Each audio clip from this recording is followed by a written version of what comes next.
Guys, Indian national football টিমের কাছ থেকে কিন্তু একটা ফালতু পারফরমেন্স দেখলাম। তো এই ক্ষেত্রে ইন্ডিয়ান ন্যাশনাল ফুটবল টিমকে কিন্তু 2-1 গোলে হারিয়ে দিল আফগানিস্তান ফুটবল টিম। অবশ্যই কিন্তু ফালতু একটা পারফরমেন্স দেখলাম। যদি ওই পেনাল্টিটা না হতো তাহলে কিন্তু 2-0 গোলে আমরা হারতাম ম্যাচটা।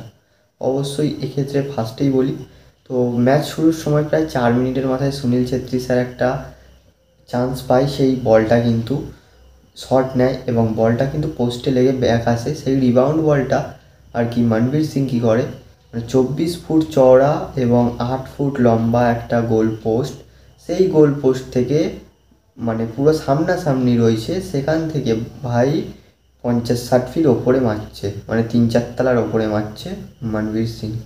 সিরিয়াসলি মানে MS ধোনি, ইউসুফ পাঠান, তারপরে রাসেল, এদের রেকর্ড তো ভাঙতে চাইছে মনে হচ্ছে দেখে, মানে পুরো হরেবল লাগলো। এবং উল্টো দিকে ভাই, তুমি উল্টো দিকে কোচের কথা যদি বলি, তো এক্ষেত্রে কোচ ভাই সাব সে আরও আউটস্ট্যান্ডিং। মানে ফার্স্ট ম্যাচ যেটা সৌদি আরবের আভাতে হয়েছিল, ওই ম্যাচটা ড্র করার পরেও কিন্তু আমি কিছু বলিনি, চুপ ছিলাম। কারণ এক্ষেত্রে বলেছিল একটা ওয়েদারের ব্যাপার আছে। ঠিক আছে, মানলাম ওয়েদারের ব্যাপার আছে। ভাই গুয়াহাটি তোমাদের ঘরে, তোমাদের হোম সয়েলে ম্যাচ খেলছো, সেখানে এসে এরকম ফালতু পারফরমেন্স 2-1 গোলে হারলে, সিরিয়াসলি। এবং উল্টো দিকে মানে যে হাইল্যান্ডারদের যে ফ্যান্সরা, মানে গুয়াহাটির যে ফ্যান্স, তারা আর কি তাদের বলছে, মানে ইগোস্টি ম্যাচকে গো ব্যাক ইগোস্টি ম্যাচ, গো ব্যাক ইগোস্টি ম্যাচ বলছে। সে ভাই কি করছে, সে প্রেস কনফারেন্সে এসে বলছে ফ্যানরা কি বলছে সেটা আমার শুনে কাজ নেই, আমি হচ্ছে জুন মাসে যে কুয়েত ম্যাচটা কলকাতাতে রয়েছে সেই ম্যাচ নিয়ে ফোকাস করছি। ইগোস্টি ম্যাচ, আমার মতে ইগোস্টি ম্যাচকে কিন্তু গুয়াহাটি থেকে দুবাইয়ের ফ্লাইট ধরে দুবাইয়ে গিয়ে সেখান থেকে কানেক্টিভিটি ফ্লাইট ধরে ক্রোয়েশিয়াতে গিয়ে বাড়ি গিয়ে মজা করা উচিত। হবে না, এই কোচ দিয়ে সম্ভব নয়। মানে ফ্রি কিক যখন পাচ্ছে আর কি, যে ফ্রি কিক পাওয়ার সময় ব্র্যান্ডন ফার্নান্ডেস, সে কিন্তু ফ্রি কিক নেওয়ার সময় প্ল্যান করছে যে আমি এরকমভাবে মারবো, পাশ থেকে কোচ বলে দিচ্ছে না ওরম না, ওরকমভাবে মারো, মানে ঘেঁটে দিচ্ছে পুরো। প্লাস তার পাশাপাশি প্লেয়ারদের কথা যদি বলি, ক্লিয়ারলি বলতে গেলে কোনো প্লেয়ার মানে পাস দিতে পারছে না। পাস দিচ্ছে ভাই সামনে পিছনে দুটো অপশান রয়েছে, পিছনে পাস দিচ্ছে নিজের গোলের দিকে, সিরিয়াসলি মানে ডিফেন্ডারদের পাস দিচ্ছে। এইগুলো সিরিয়াসলি হয় না, দুটো পাস খেলছে, 3 নম্বর পাস ভুল, মানে এগুলো কী হচ্ছেটা কি, সিরিয়াসলি এইভাবে কিন্তু এগোনো সম্ভব নয়।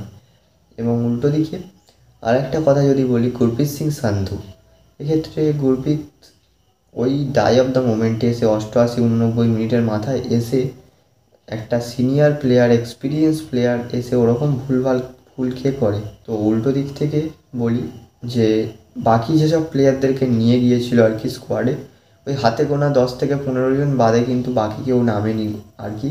ওদের বেকার বেকার নিয়ে যাওয়ার তো কোনো দরকার নেই, ঠিক আছে, পরের বার থেকে ওদের বেকার বেকার নিয়ে যাওয়ার কোনো দরকার নেই।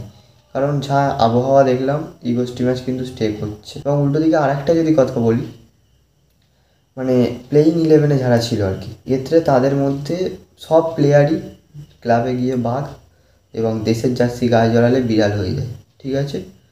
উল্টো দিক বলি, এক্ষেত্রে যে কটা ক্লাব রয়েছে সব কটা ক্লাব থেকে একটা ম্যাচের জন্য যদি বিদেশি প্লেয়ারগুলোকে বসিয়ে দেওয়া যায়, মানে কি হবে সেটা এক্সপেক্ট তো তোমরা করতেই পারছো।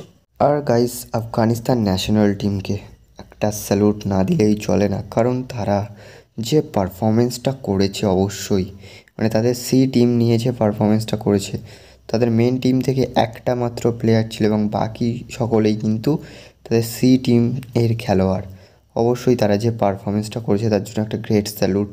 অ্যান্ড তাদের কোচ যে কাজটা করেছে তাদের সাথে, অ্যান্ড একটা প্রকৃত কোচের উদাহরণ ইগোস্টি ম্যাচকে দিতে গেলে ওনাকেই দিতে হবে, ওই যে আফগানিস্তান ন্যাশনাল টিমের কোচ।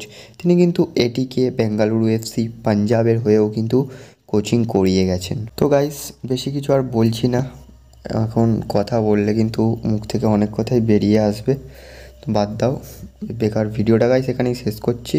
আর লাইক টাইক কিছু করতে বলবো না। থ্যাঙ্কস ফর ওয়াচিং, দেখা হচ্ছে পরবর্তী ভিডিওতে।